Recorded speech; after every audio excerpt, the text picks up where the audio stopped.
$590 billion, 183,000 workers, 3,400 tons of gold, 7 years of construction.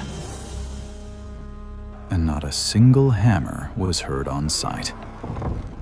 3,000 years ago, King Solomon built what may be the most expensive structure in human history. More costly than the International Space Station, more valuable than the world's tallest skyscrapers combined. A building so drenched in gold that sunlight reflecting off its walls could blind you from a mile away. But here's what they don't tell you in Sunday school. This project nearly bankrupted his kingdom. And the way they built it, in complete silence, engineers today still can't fully explain. This is the untold story of Solomon's Temple. To understand what Solomon was about to attempt, you need to understand what came before. For over 400 years, God's presence among the Israelites dwelled in a tent, the tabernacle, portable, temporary, designed for a wandering people. But by 1000 BC, Israel was no longer wandering. King David had united the tribes, conquered Jerusalem, and established an empire. And David had a dream. He wanted to build God a permanent house, a temple worthy of the Creator of the universe. There was just one problem. God said no. Not to the temple, to David. 2 Samuel chapter 7 records the moment. David is told, "You are not the one to build me a house. You have shed much blood and fought many wars." David was a warrior. His hands had taken lives. The temple, the house of peace, required a man of peace. That man would be his son, Solomon. The name itself comes from shalom, the Hebrew word for peace. 1 Chronicles calls him a man of rest, born not to conquer, but to consolidate, not to fight, but to build. When David died, he left Solomon with a mission and the means to accomplish it. But the challenges ahead were staggering. Where do you find 3,400 tons of gold in the ancient world? How do you transport massive cedar logs over 200 miles across sea and mountain? How do you coordinate 183,000 workers without modern communication? And how do you construct the most complex building of the ancient world without making a sound? The answers begin with a dying king and a room full of gold. Picture David in his final years, not on a battlefield, not on a throne, in a treasury room. The hands that killed Goliath now grip a counting stylus. The eyes that once scanned enemy formations now trace columns of inventory scrolls. Talent by talent, shekel by shekel, every ounce accounted for.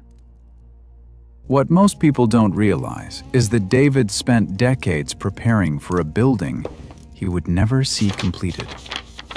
1 Chronicles chapter 22 reveals the scale of his obsession. From the national treasury, built from war spoils, conquered tribute, and international trade, David set aside 100,000 talents of gold and 1,000,000 talents of silver. But that wasn't enough. From his personal fortune, he added another 3,000 talents of gold, specifically Ophir gold, the finest in the ancient world, and 7,000 talents of refined silver. Bronze and iron? The text says they were beyond weighing. Gemstones filled entire storerooms, onyx, turquoise, marble, stones whose names we no longer recognize.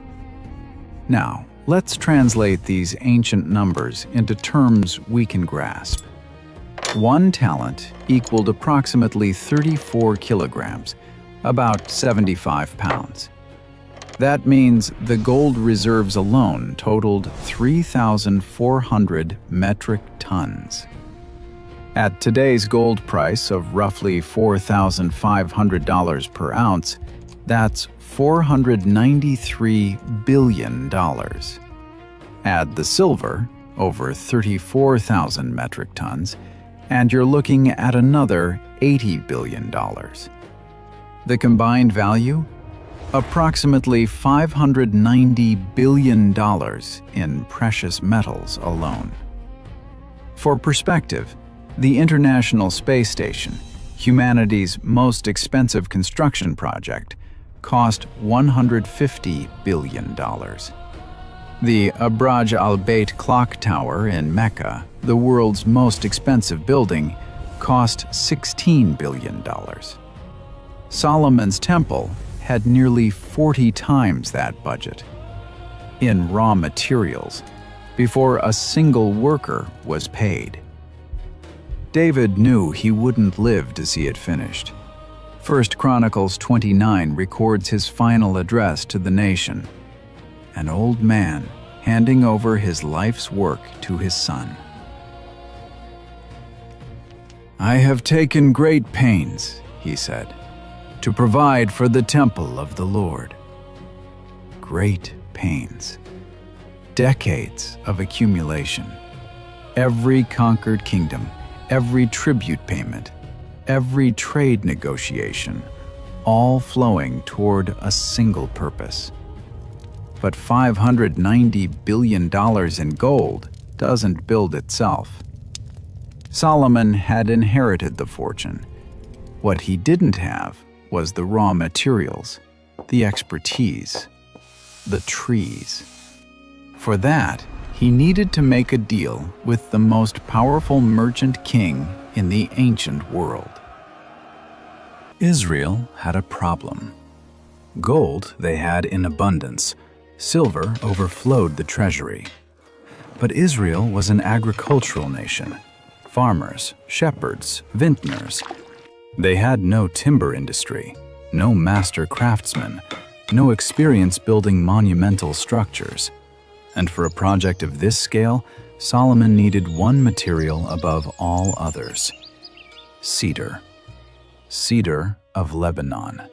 The premium construction wood of the ancient world, rot-resistant, aromatic, massive in size. Some trees grew over 100 feet tall, with trunks wider than a chariot. It was the steel beam of antiquity, and it grew only in one place, the mountains of Phoenicia, modern-day Lebanon, over 200 miles north of Jerusalem, in territory controlled by King Hiram of Tyre.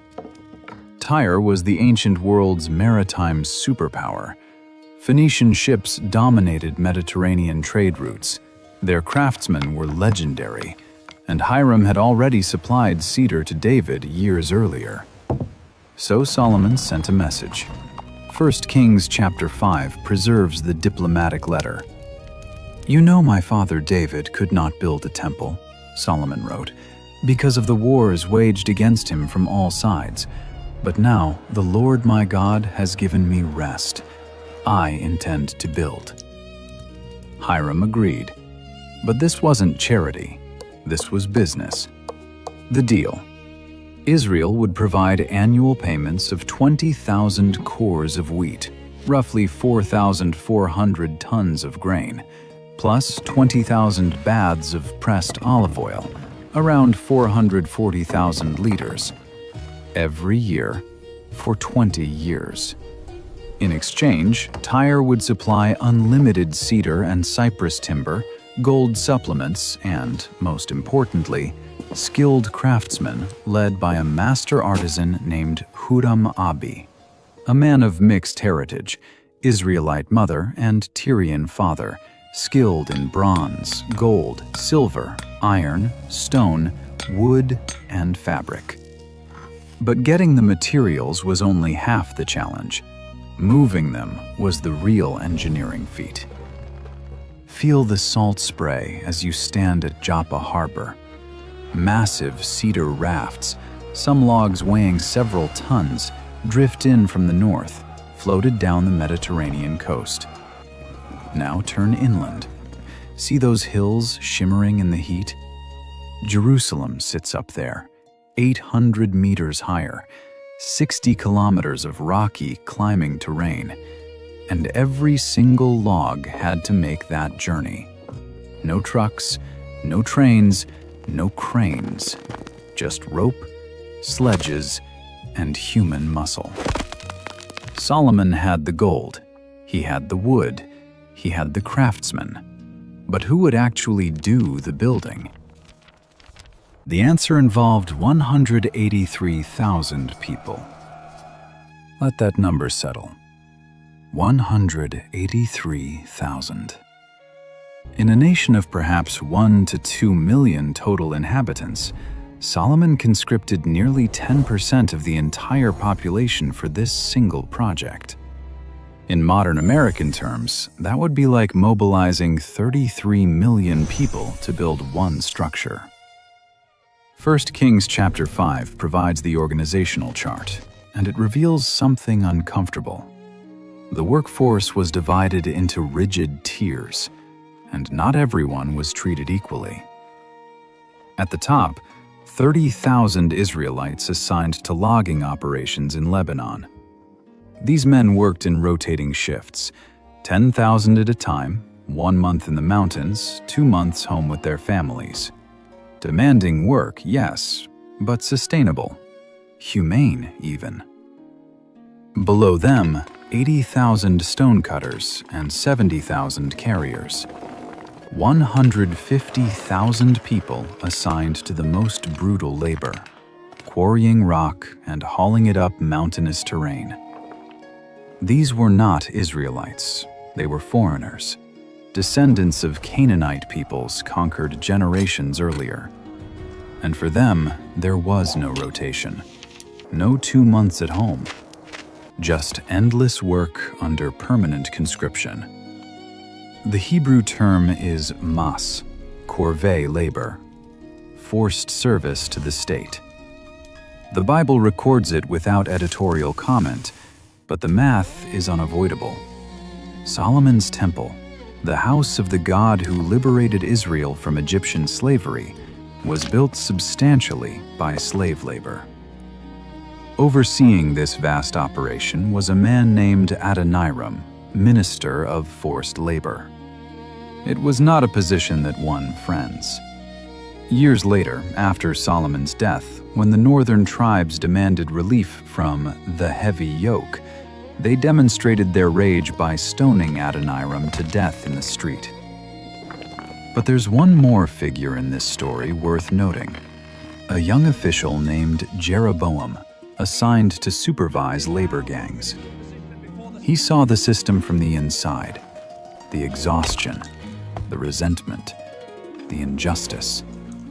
After Solomon's death, Jeroboam would lead those same northern tribes in rebellion. Their rallying cry, preserved in 1 Kings chapter 12, "Your father made our yoke heavy, lighten it." The temple's construction planted the seeds of the kingdom's destruction. Put yourself in the sandals of one of the 70,000 carriers. No end date, no relief, just endless stone on your back, endless hills to climb. Your grandfather was Canaanite, your father was Canaanite, and now you're spending your life building a temple to the God of your conquerors. What thoughts run through your mind? What prayers or curses do you under your breath? With 183,000 workers swarming the construction site, you'd expect the noise to be deafening, hammers ringing, chisels cracking, supervisors shouting. But visitors to Jerusalem during those 7 years reported something strange. Silence. Complete silence. How is that even possible? 1 Kings chapter 6, verse 7. One of the strangest verses in the entire Bible. In building the temple, only blocks dressed at the quarry were used, and no hammer, chisel, or any other iron tool was heard at the temple site while it was being built. Read that again. No hammer sounds, no chisel sounds, no iron tools at all, on site, for 7 years, on the most ambitious building project of the ancient world. Why would Solomon impose such a bizarre restriction? The answer is theological. In the ancient Israelite worldview, iron meant weapons. Weapons meant war. War meant blood. And blood could not touch the dwelling place of the God of peace. Exodus chapter 20 established the principle. If you use a tool on an altar, you will defile it. Deuteronomy 27 reinforced it. Altar stones must remain uncut. Solomon extended this logic to the entire temple. Every wall, every floor, every threshold. All of it treated as sacred space. The house of peace would be built by peaceful means. Silence wasn't just practical preference, it was worship. But how do you actually construct a massive stone building without any on-site metalwork? The answer is a technique we call prefabrication, and Solomon's engineers executed it at a level that still impresses modern architects. Every single stone was cut to exact specifications at the quarry, miles from the construction site. Measured, shaped, smoothed, finished. Then transported to Jerusalem, already complete. When the stones arrived, workers simply positioned them. No trimming, no adjustment, no modification. Like ancient Lego blocks, each piece had a designated position, and they fit perfectly. The precision required is staggering. Without computers, without laser levels, without standardized measurement tools. Every quarry team had to work from identical blueprints. Every stone had to match millimeter tolerances. One mistake, one block cut too large or too small, and the entire section would be compromised. The primary source for these stones? A massive underground quarry beneath Jerusalem itself, known today as Zedekiah's quarries or Solomon's quarries. 5 acres of caverns extending 200 meters into the bedrock. The stone extracted there is called meleke, royal stone. It has a remarkable property. Soft and easy to cut while underground, but hardening to marble-like durability when exposed to air. Perfect for precision work. Descend into those quarries today. The air is cool. The silence is total. The same silence that filled these tunnels 3,000 years ago. Run your hand along the walls. Feel the ancient chisel marks.